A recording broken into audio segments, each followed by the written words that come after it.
Nice.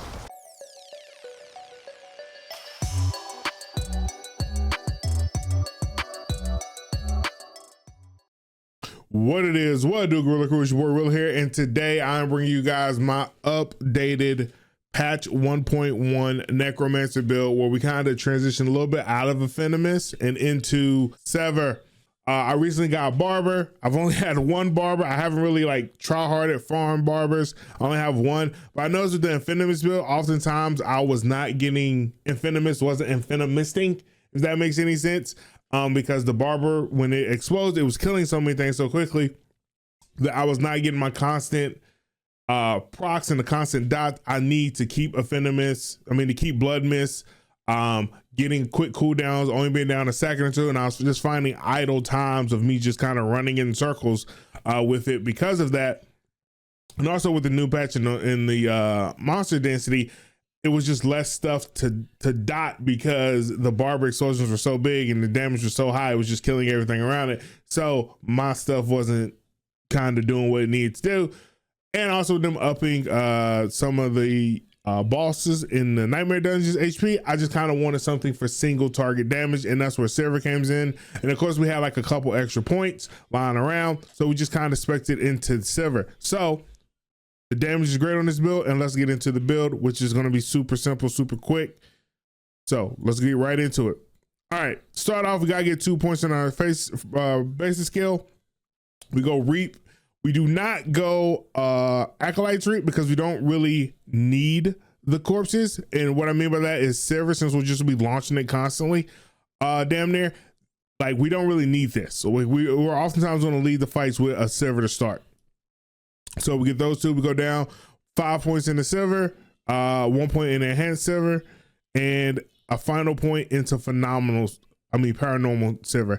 So I'm kind of torn between either one of these. 2% damage isn't like the craziest thing, right? Because we don't do minions.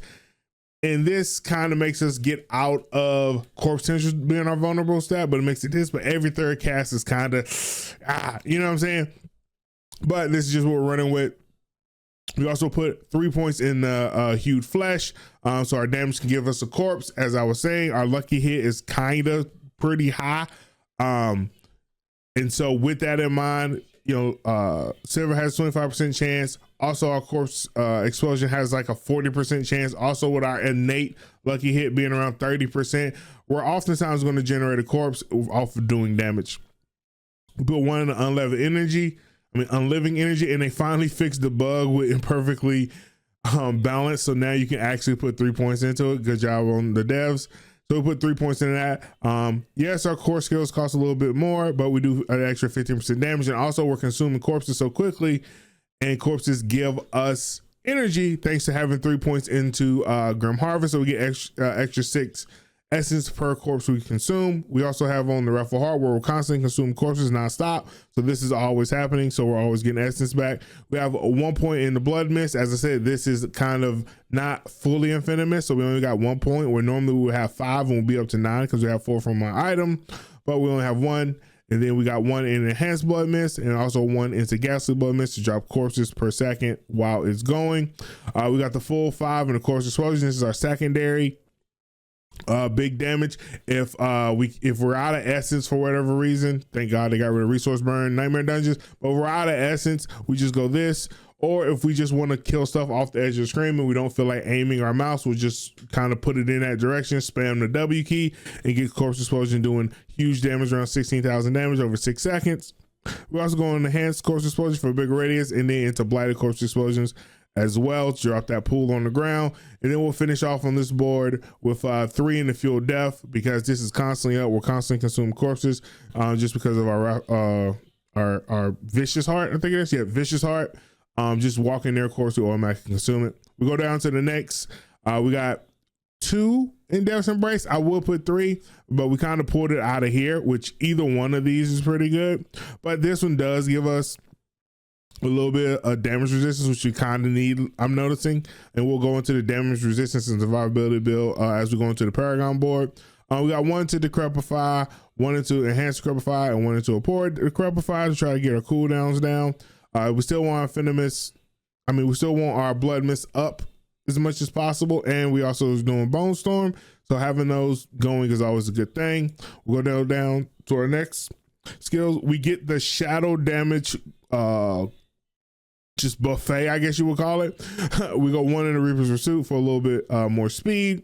Gloom, really good. When enemies are hit with a darkness skill, they take 6% increased shadow damage.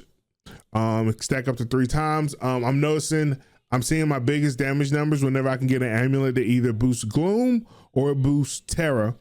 Terror or darkness skills deal 15% bonus damage to enemies who are slowed and 15% bonus damage to enemies who are stunned or immobilized. This stacks and applies to shadow damage dealt by minions too. So both of these can go on at once, which would be 30%. So whenever we someone, which is whenever they walk near us, because of our brute heart, to always have the Crepify going, it hits. And also we have a chance, thanks to Crippling Darkness, to stun. It hits again, so this is a 30% bonus because we got extra 2 points in it. And I think I did the math, even when you get this up to 5, I think once it stacks 3 times, it still equals up to about 30%. So getting either one of these passives on your amulet is really good just for extra damage. We have 1 in the Corpse Tendrils, 1 into Enhanced Corpse Tendrils, and normally we would go here to play Corpse Tendrils, so that way Corpse Tendrils will always be applying our vulnerable, but we decide to go the survivability route, where now Corpse Tendrils has a 35% chance to drop blood orbs. On a Paragon board, we do have Blood Drinker, if I'm not mistaken on the name of it, which now fortifies us, so we don't actually go into the carapace anymore. We just get our fortify from the blood orbs from a Paragon board. This might as well say all the time you're dropping blood orbs, because this 35% chance feels like every time Corpse Tendril goes off, I see 7 or 8 blood orbs drop from one group of mobs. So 35% is very generous. It's a very generous 35%, if that can be a thing. Then we go down. We got 1 in the Bone Storm, of course, 1 in the Prime Bone Storm for the DR, and then we want more crit chance. So we're pretty much I'll say this, either we're at 90% crit chance when Bone Storm is going off, or we're at 100+% crit chance with the way this build works. And I'll go into detail on why later. Then we don't run minions here because we have no minions. We have more DR for not having minions, and Momentum More for sacrificing our minions. We actually get a bigger bonus from their sacrifices. And then lastly, the biggest damage dealer besides the Barber in this build, Shadow Blight.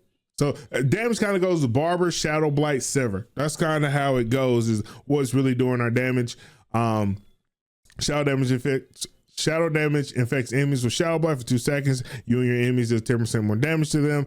Every 10th time an enemy receives shadow damage from you and your minions, while they're affected by Shadow Blight, they take an additional 2,000 damage. Shadow damage that can also crit, so we'll see a lot of crazy numbers and multipliers from that happening and that critting. All right, now next we're going to go into our character, into our aspects, into our gear. As I said, this is a transition out of an Infinimus build into adding Sever into it, so our gear isn't the most optimized, but we're working on it. I've been doing a lot of testing with amulets, different amulets, Barber Hearts. Apparently the Great Feast is an additive, so it's not as great as I thought it would be. It's a I feast, it's not really a great one anymore.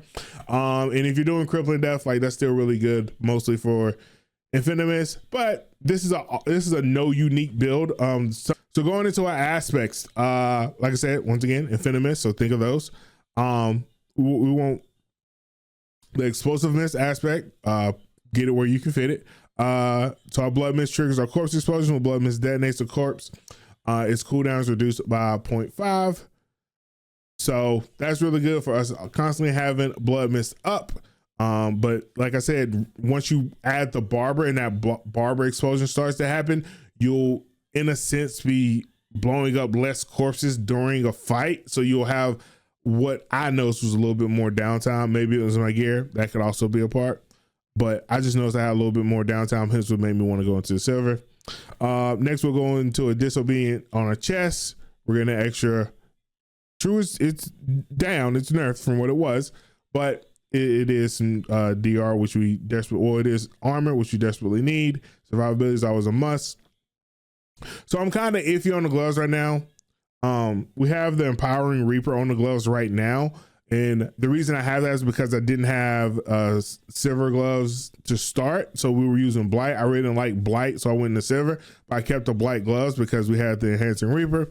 And that whenever we damage an enemy with Sever, there's a 20% chance to spawn a Blight under the target's feet. They deal 60% bonus damage, and it can only happen once every 3 seconds.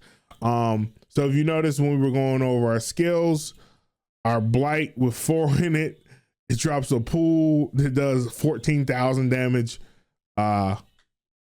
which is decent, I suppose. But more importantly, it's just more ticks to get our Shadow Blight procs off.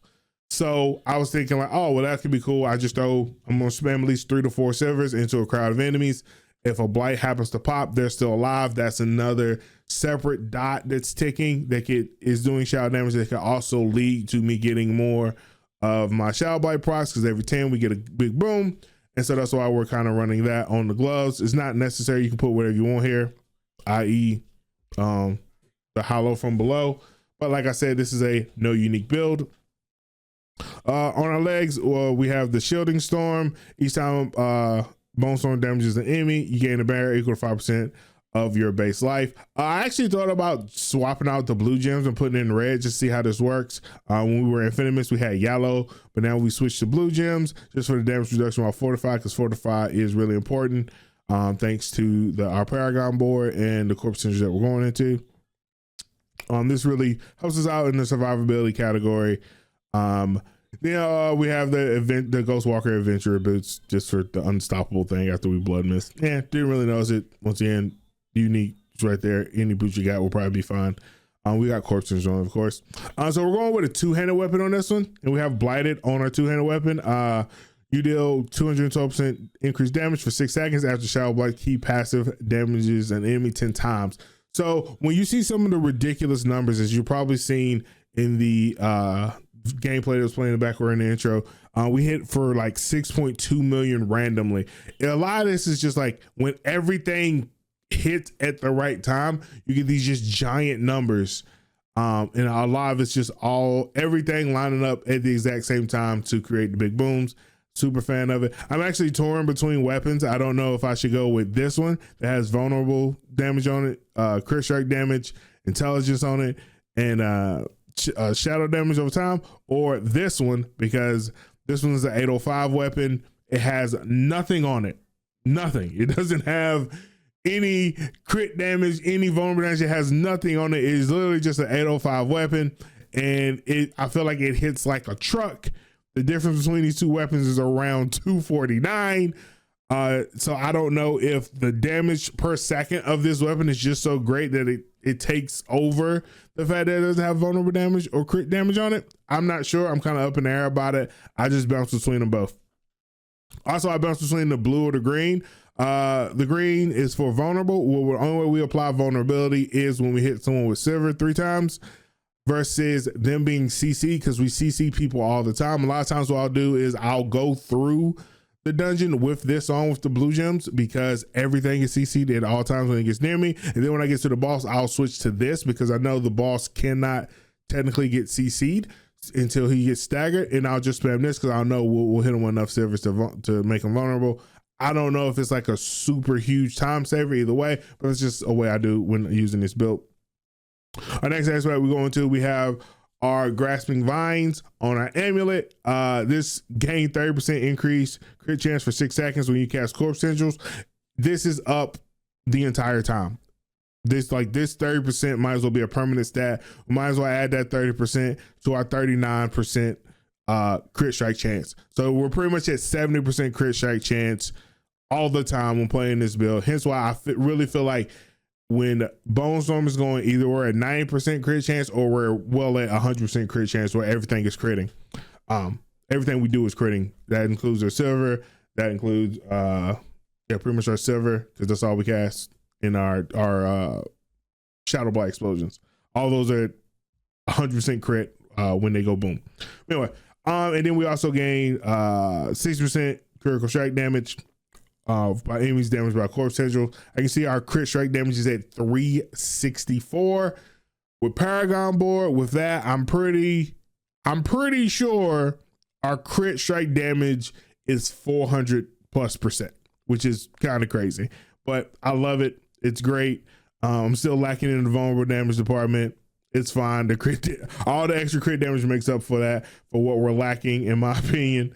Let me know in the comments down below if you disagree.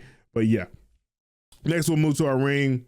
The Ring of Ultimate Shadow. We just have our Bone Storm doing damage here. Doesn't have to happen, but it just does turn Bone Storm into a shadow skill, which is really good because the more shadow skills that we have, well, I'm sorry, a darkness skill. So the more ways that we have shadow damage being done, the more oftentimes we can get our Shadow Blight to proc, which leads to the big numbers, which leads to everything line up to hit big numbers. So that's kind of why we rock that. And last but not least is the Circle of Decay. Each time the Shadow Blight key passes deals damage to enemies, it increases the next Shadow Blight's damage within 10 seconds by 35%, up to 5 times. Like I said, you know, when you do like the math and you only say, oh, this is 10, or this is only 2,000, or this is only 3,000, then you get a crazy hit for like 7 million. You're kind of like, where's that coming from?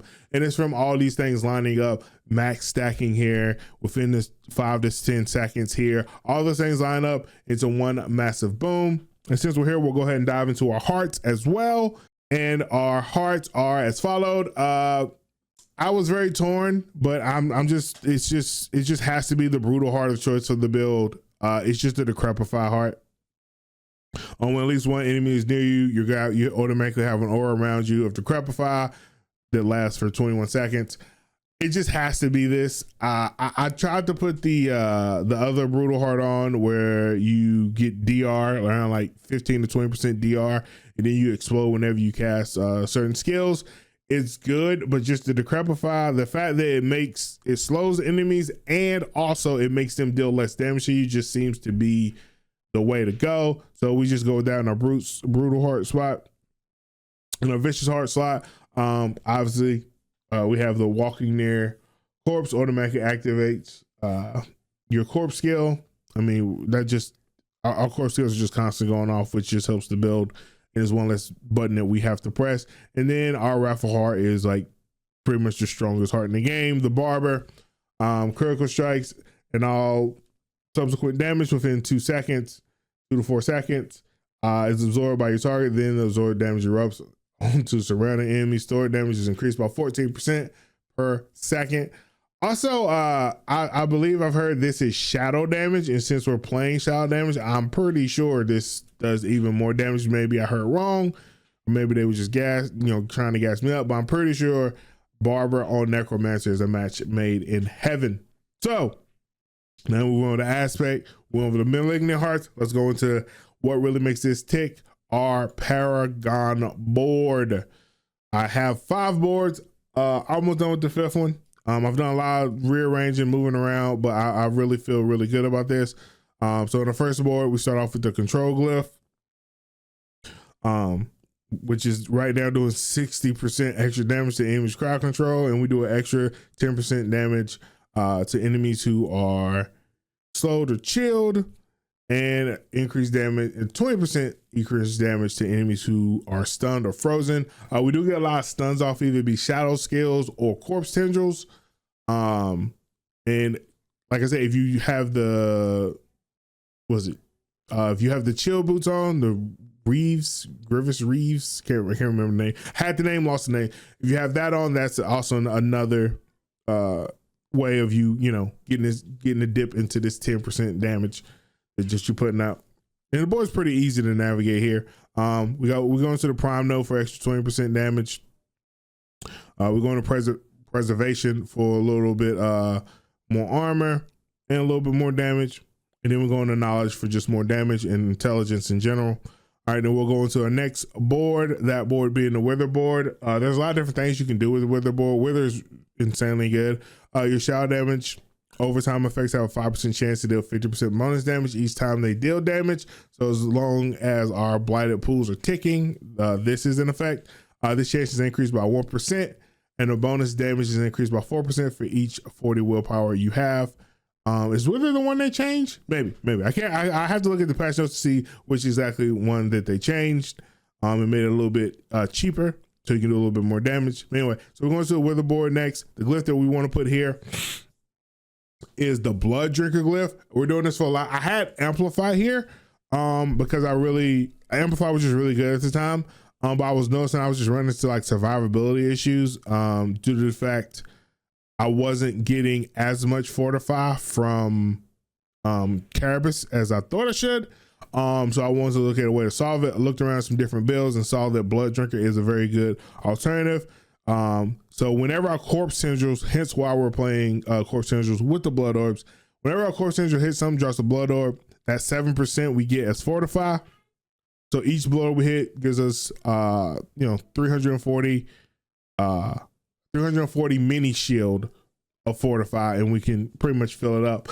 And it also makes me want to give myself more HP, so to drop the current damage reduction gems that we have on, and to just add just pure HP to see which one's better. I'm probably sure damage reduction is probably better than just having more HP, because the damage kind of stays the same. Well, the damage is worse when you have more HP than when you have no damage reduction. But anyway, that's the glyph that we have here. And then obviously all the rare nodes here on the wither board are insane. A lot of those are dot nodes, more dot damage, and damage to elites. It's just more straight up shadow damage and shadow damage over time, which is really good. Also, if you want to play the unique boots for Sever, that's fine as well. Only reason I'm not playing them is because I've just fallen in love with the movement of my Necromancer, so I don't really want to play them because they don't have movement on them. So I just play what I have currently. Then we got more shadow damage. Like I said, all the nodes in here, I'm pretty sure we got every rare node except for this one because it's healing. But every other rare node in this, oh yeah, we didn't get the one damage resistance and the shadow resistance and the one healing. Every other node in the wither board is damaged, and we got all those. All right, next we goes into the flesh eater. Flesh eater is amazing because consume 5 courses grants 40% X damage increase for 6 seconds. That's pretty much up all the time, as like we are constantly automatically consuming corpses. And a couple of nodes we want to grab here is the okay, I'm not sure how you say that. Stifle? I think it's stifle. That's a whopping extra 50% to any enemy that's injured. So they're going to be standing in dots. They're also going to have barb ticking on them, the barber ticking on them as well. So there's a chance they can get to the injured status while this happens. And this gives us an extra 15% crit strike damage. As I said, our crit strike damage is well over 400 when everything is doing what it's supposed to do. Another really good node is targeted. We get an extra 16% damage to elites. Gotta get a little bit more dex in there to get that secondary effect, which would be a whopping 32% extra damage to elites. And the glyph we put here was Essence, which gives us 43% crit strike damage, and our critical strikes deal 20% increased damage to enemies that are not healthy. As I said, they're going to be standing in puddles of darkness. So a lot of times they're going to end up not being healthy. This is going to end up finishing them off anyway, which they're probably dead anyway. So those are the only nodes we're picking up there. Next, we are going to the Scent of Death. With at least 2 corpses nearby, you gain 15% damage reduction. It's good for our survivability. When no corpses are nearby, you just deal more damage. A lot of times this will happen when you stand back and you get a corpse, you run into a room, you pull everything to you, you get a corpse tendril to group them all together, you're standing back, and then you just stand at the edge of your screen and just pop corpse tendril on top of them or shoot Severs in there. So you actually dip into this a lot more than what you would think. Some of the rare nodes that we want to pick up there are Ruin. It's an extra 25% damage to healthy targets, extra 15% critical strike damage, and if we get our dex up, we'll have another 25% damage to healthy enemies, which we probably are going to do. The glyph that we socketed here was for shadow damage. Whenever your minions deal shadow damage to an enemy, that enemy deals 2% reduced damage up to 10% for 5 seconds. So that trying to help us out a little bit in the survivability pool, but it's just more damage for our course explosion and for our Sever. Another good note is Death Marked. That's an extra 25% damage to injured enemies and a little bit more intelligence. And also, if we get the willpower up, we'll get another 25% damage on top of that. And we go out of this board here, our Wither board, into our final board, which is Bloodbath. We're not so much worried about Bloodbath, but what we are worried about is getting an export here. We probably won't dive too much into this. We might get damage while fortified, but that might be the only other rare node we'll get here, the Hardened. The reason being is we kind of want to get some of these secondaries on some of these other nodes active. If we have enough, we could possibly get Powerhouse, but I don't think we'll have enough willpower to get the full effect of Powerhouse, but we have opportunities to get the full effect on some of the other boards.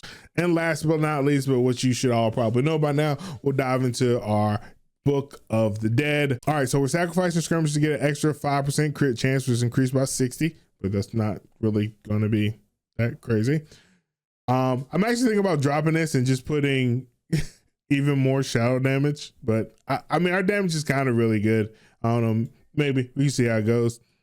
We're dropping we're sacrificing the cold skeleton mages for extra 15% increased damage to vulnerable enemies. Of course, they're vulnerable. We hit them with 3 severs, they're automatically vulnerable, and there's nothing else that's really too captivating here, so might as well take it. We never really struggle with essence, even with no essence generation, because our essence generation, non-aspect wise essence generation, is just consumption of corpses, and we constantly make corpses just because of how hard lucky hit is. And the golem that we are sacrificing is for crit strike damage, and we get an extra 60% into all of that goodies. So yeah, and like I said, from the way math works, I'm thinking either we're in the high 90s, if not 100% crit strike chance whenever we have a bone storm active. And when it comes to lucky hit, which is our corpse generation, we're at around 25%, but we do get some extra things going on when we have barriers and so on and so forth. So if you are enjoying the new patch, I feel Infinimus is still really good, but if you want to do something a little bit different, have a little bit more fun, and definitely if you have a barber, you might want to try this build. This build is really good. As you can see from the footage, I have nothing but good things to say about it, and thank you guys for checking out this video. Until next time.